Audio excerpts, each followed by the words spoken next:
Kathryn Hills here again from the UPISD Lifespan Program, and today we're going to be making a very simple fall dessert called Pumpkin Delight. This recipe calls for either 4 cups of cooked mashed pumpkin out of like a real pumpkin. I have a little mini one right here.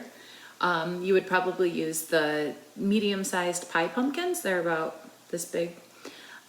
Or 2 cans of already cooked pureed pumpkin. That's the way that I'm gonna do. All right, so we're gonna put our 2 cans of pureed pumpkin right in here.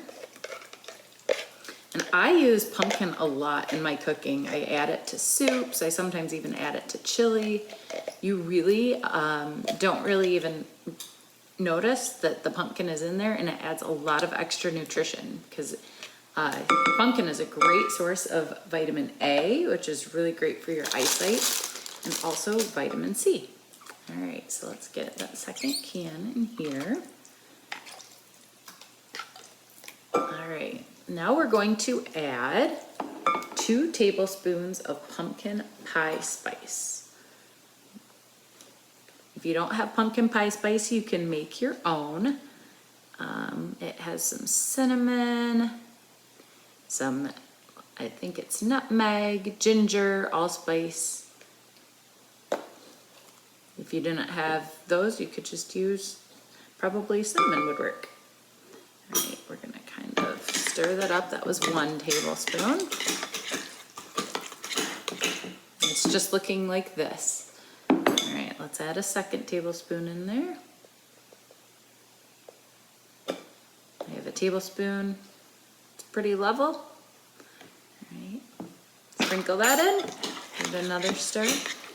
And then it calls for optional 1 tablespoon of either honey or yogurt. You could also use maple syrup in here. I have some, a little bit of vanilla yogurt, so I'm gonna add that in there. Keep stirring.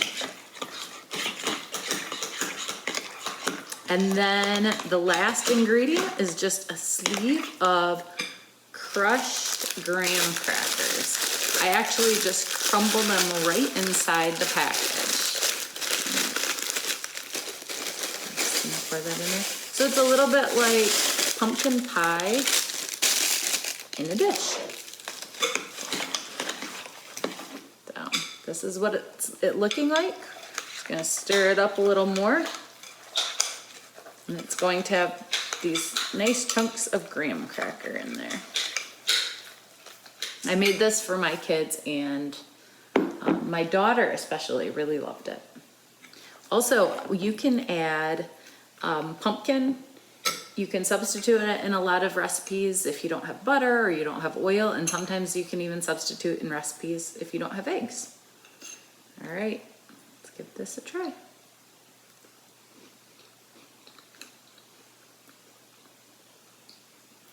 I think you'll like it. Hopefully you get a chance to give it a try. Thanks.